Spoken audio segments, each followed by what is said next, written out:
तमिलनाडु सरकार के केस में जो खंडपीठ है 2 जजों की सुप्रीम कोर्ट में, इन्होंने बड़ा ही इस देश को खतरनाक मोड़ पर लाके खड़ा कर दिया। आज स्थिति ये हो गई है, कार्यपालिका, न्यायपालिका, विधायिका सब एक टकराव की स्थिति में बन गए हैं।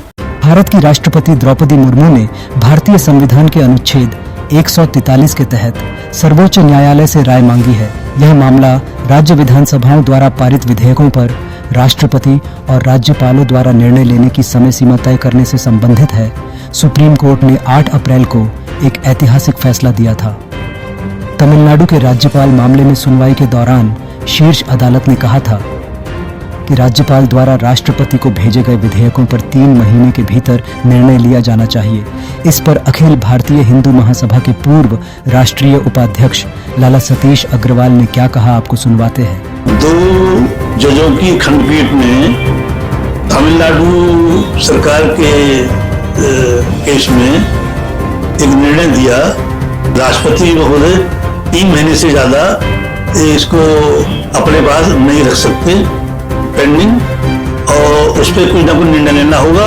अगर उसको साइन नहीं करते तो उसका कारण बताना होगा। खंडपीठ है 2 जजों की सुप्रीम कोर्ट में, इन्होंने बड़ा ही इस देश को खतरनाक मोड़ पर लाके खड़ा कर दिया। ऐसा इन्होंने नहीं करना चाहिए था।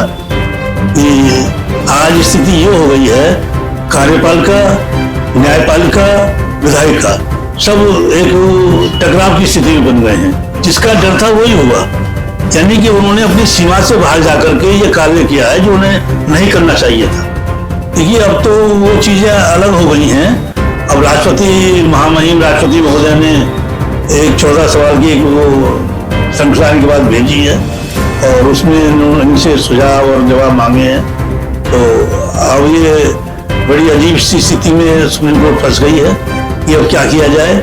उन्होंने जो एक कांटे बो दिए इस राह में, 2 जजों ने, सुप्रीम कोर्ट के जजों ने, वो काटने मुश्किल हो रहे हैं और ये बहुत परेशानी वाली बात हो जाएगी। अब धर्म संकट बन गया सुप्रीम कोर्ट के पास कि मैं अपने जो 2 हमारे साथी जज हैं उनकी तरफ देखें या सुप्रीम कोर्ट को अपने आप को देखें, या जो उन्होंने जवाब मांगा है राष्ट्रपति महोदय ने तो उनको जवाब दें। क्या जवाब दें? एक धर्म संकट खड़ा हो गया है। तो इसके पता नहीं ये क्या मोड़ लेगी, ये सब बातें क्या परिणाम निकलेगा। इसके परिणाम बहुत ज्यादा अच्छे निकलने वाले नहीं है।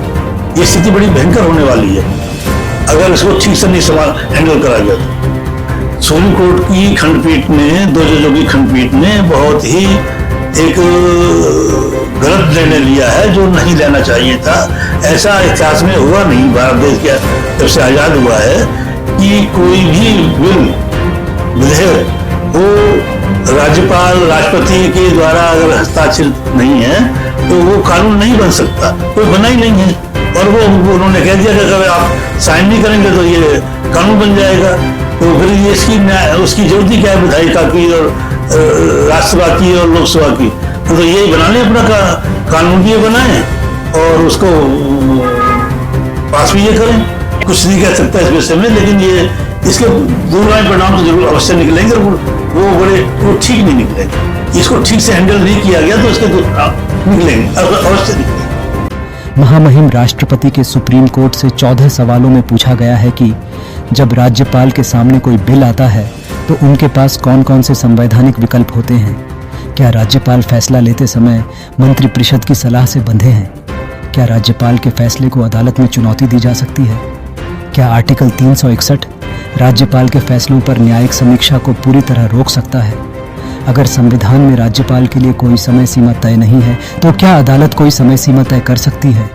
क्या राष्ट्रपति के फैसले को भी अदालत में चुनौती दी जा सकती है? क्या राष्ट्रपति के फैसलों पर भी अदालत समय सीमा तय कर सकती है?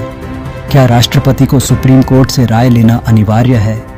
क्या राष्ट्रपति और राज्यपाल के फैसलों पर कानून लागू होने से पहले ही अदालत सुनवाई कर सकती है? क्या सुप्रीम कोर्ट आर्टिकल 142 का इस्तेमाल करके राष्ट्रपति या राज्यपाल के फैसलों को बदल सकता है? क्या राज्य विधानसभा द्वारा पारित कानून राज्यपाल की स्वीकृति के बिना लागू होता है? क्या संविधान की व्याख्या से जुड़े मामलों को सुप्रीम कोर्ट की 5 जजों की बेंच को भेजना अनिवार्य है? क्या सुप्रीम कोर्ट ऐसे आदेश दे सकता है जो संविधान या वर्तमान कानूनों मेल न खाता हो? क्या केंद्र और राज्य सरकार के बीच विवाद सिर्फ सुप्रीम कोर्ट ही सुलझा सकता है, या पूरा विवाद कार्यपालिका और न्यायपालिका के बीच संतुलन की बहस को फिर से सामने लाता है? दरअसल तमिलनाडु के राज्यपाल ने ऐसे 10 विधेयकों को राष्ट्रपति के पास भेज दिया था। सुप्रीम कोर्ट ने को केंद्र और राज्य के संबंधों में असंतुलन बताया और समय सीमा जरूरी ठहराई। इसके बाद उपराष्ट्रपति जगदीप धनखड़ और अटॉर्नी जनरल आर वेंकटरमणि ने सुप्रीम कोर्ट की टिप्पणी को कार्यपालिका की गरिमा के खिलाफ बताया। अब देखना यह होगा कि सुप्रीम कोर्ट इस संवैधानिक मुद्दे पर क्या राय देता है, और यह राय केंद्र राज्य संबंधों और संविधान की व्याख्या को किस दिशा में ले जाएगी। प्राइम टाइम हिंदी से अर्जुन सिंह की रिपोर्ट।